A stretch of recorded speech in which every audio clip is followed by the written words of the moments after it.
মৰিগাঁৱৰ সদৰ থানাত বীৰলাচিত সেনা অসমৰ এজাহাৰ দাখিল মিণ্টু শইকীয়া নামৰ লোকজনৰ বিৰুদ্ধে। বীৰলাচিত সেনাই ধন দাবী কৰাৰ অভিযোগ তুলিছিল শইকীয়াই।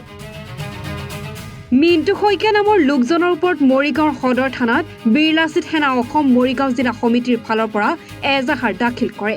বীৰলাচিত সেনা অসমে 7 কোটি টকা বিচাৰি ধন দাবী কৰা বুলি মিণ্টু শইকীয়া নামৰ লোকজনে সংবাদমেলৰ যোগেদি অভিযোগ উত্থাপন কৰিছিল, যাৰ ফলত আজি মৰিগাঁও জিলাৰ সদৰ থানাত বীৰলাচিত সেনা অসম মৰিগাঁও জিলা সমিতিৰ বিষয়ববীয়াসকলে মিণ্টু শইকীয়া নামৰ লোকজনৰ ওপৰত এখন এজাহাৰ দাখিল কৰে।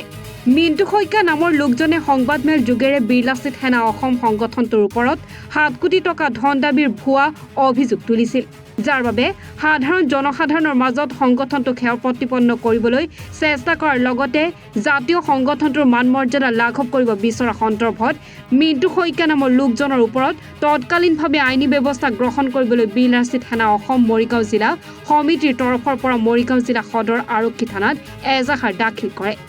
মৰিগাঁও সদৰ আৰক্ষী থানাত মিণ্টু শইকীয়া নামৰ সেই লোকজনৰ ওপৰত এজাহাৰ দাখিলৰ পিছতে সংবাদ মাধ্যমৰ আগত মিণ্টু শইকীয়া নামৰ লোকজনৰ ওপৰত মন্তব্য আগবঢ়োৱাৰ সমান্তৰালকৈ দুলীয়াজানৰ পেট্ৰল পাম্পৰ ঘটনা সন্দৰ্ভতো মন্তব্য আগবঢ়ায়।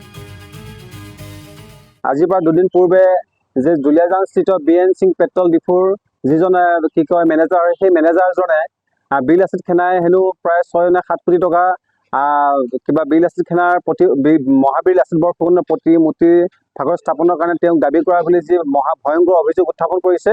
গতিকে সেই মহাভয়ংকৰ অভিযোগৰ বিৰুদ্ধে আজি আমি বীৰলাচিত সেনা অসম মৰিগাঁও জিলা সমিতিয়েও আমি মৰিগাঁও সদৰ আৰক্ষী থানাত সন্মানীয় ভাৰপ্ৰাপ্ত আৰক্ষী বিষয়াৰ জৰিয়তে আমি এখন এজাহাৰ দাখিল কৰিছোঁ। আৰু অতি সোনকালে যদি সেই মিণ্টু শইকীয়া নামৰ যি বদনৰূপী অসমীয়াজন সেই তেখেতক যদি তাৎক্ষণিকভাৱে যদি আটক কৰি যদি তেখেতক জেল হাজতলৈ পঠিয়াই নিদিয়ে, তেন্তে সেই মিণ্টু শইকীয়া নামৰ ব্যক্তিজনৰ বিৰুদ্ধে কিন্তু আমি বীৰলাচিত সেনা অসম মৰিগাঁও জিলা সমিতিয়ে কিন্তু আমি সময়োপযোগী যি সিদ্ধান্ত ল'ব লাগে নিশ্চিতভাৱে আমি সেই সময়োপযোগী সিদ্ধান্ত আমি ল'ম। যেতিয়াই অসম নামৰ আয়োজনী প্ৰত্যেকজন খিলঞ্জীয়া আবাল বৃদ্ধ বনিতাৰ ক্ষেত্ৰত যেতিয়া এটা দুঃসংবাদী সৃষ্টি কৰাৰ সেইখিনি সময়ত কিন্তু বীৰলাচিত সেনা অসমে এটা আপোচবিহীন স্থিতি গ্ৰহণ কৰি সেই আমাৰ খিলঞ্জীয়া ককাই ভাই তথা জাতিৰ মাটি আৰু সংস্কৃতিৰ প্ৰতি সদায় আমি আপোচবিহীনভাৱে আমি থিয় হৈ আহিছোঁ।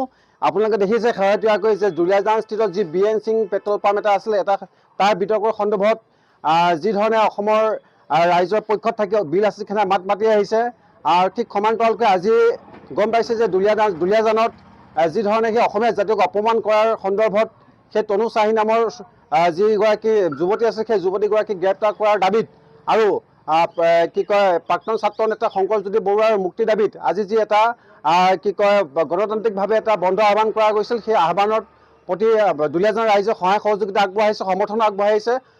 আৰু এই কাৰ্যসূচীত বীৰলাচিত সেনা অসমৰ বিভিন্ন পৰ্যায়ৰ নেতাসকল, আঞ্চলিক পৰ্যায়ৰ নেতাসকল আৰু শাখা পৰ্যায়ৰ নেতাসকল যেতিয়া বিভিন্ন জিলাৰ পৰা তাত উপস্থিত হৈছিল, সমান্তৰালকৈ শৃংখল চলিহা ডাঙৰে যি তাত উপস্থিত হৈছিল, তাতে কিন্তু অসম চৰকাৰৰ অন্তৰ্গত যি গৃহ বিভাগৰ অসম আৰক্ষী আছে, তেওঁলোকে কিন্তু যি ধৰণৰ এটা এটা বীৰলাচিত সেনাত ভয়াৱহ পৰিৱেশ সৃষ্টি কৰিব আৰু সেই ভয়াৱহ পৰিস্থিতিৰ সৃষ্টি কৰা তেওঁলোকে ভয় শংকা বোধ কৰি তেওঁলোকে আমাৰ বীৰলাচিত সেনাৰ বিভিন্ন শৃংখল চলিহা ডাঙৰীয়াকে প্ৰমুখ্য কৰি অন্য সংগঠনৰ অন্য সতীৰ্থসকলক তেওঁলোকে বিভিন্ন থানা আটক কৰিছে।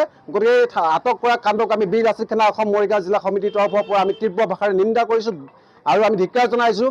যিখিনি সময়ত অসম চৰকাৰৰ মাননীয় মুখ্যমন্ত্ৰী ডাঙৰীয়াই জাতি মাটি আৰু অসমীয়া খিলঞ্জীয়াৰ কথা কৈ সেইখিনি সময়ত কিন্তু এতিয়া বৰ্তমান গৃহমন্ত্ৰী তথা মুখ্যমন্ত্ৰীজনে তাৰ এটা বিৰূপ কাৰ্যপন্থা গ্ৰহণ কৰা আমি দেখা পাইছোঁ। গতিকে বীৰলাচিত সেনা মৰিগাঁও জিলা সমিতি আমাৰ প্ৰত্যেকজন সৈনিকক, যিসকল সৈনিক ইতিমধ্যে আটকাধীন হৈ আছে, তেওঁলোকক বিনা চৰ্তে মুক্তি কৰি দিয়াৰ দাবীত আমি আজি বাৰ্তা আমি অসম চৰকাৰৰ মাননীয় মুখ্যমন্ত্ৰী আৰু DGP মহোদয়ক আমি দিব বিচাৰিছোঁ। আৰু যদি তেওঁলোকে অচিৰেই যদি মুকলি কৰি নিদিয়ে, তেন্তে ইয়াৰ পিছত ভয়ংকৰ আন্দোলন গঢ়ি তুলিবলৈ কিন্তু আমি বাধ্য হ'ম। ধন্যবাদ। জয় অসম। মৰিগাঁৱৰ পৰা পিংকু দাসৰ ৰিপৰ্ট, এনি ভাৰত 24।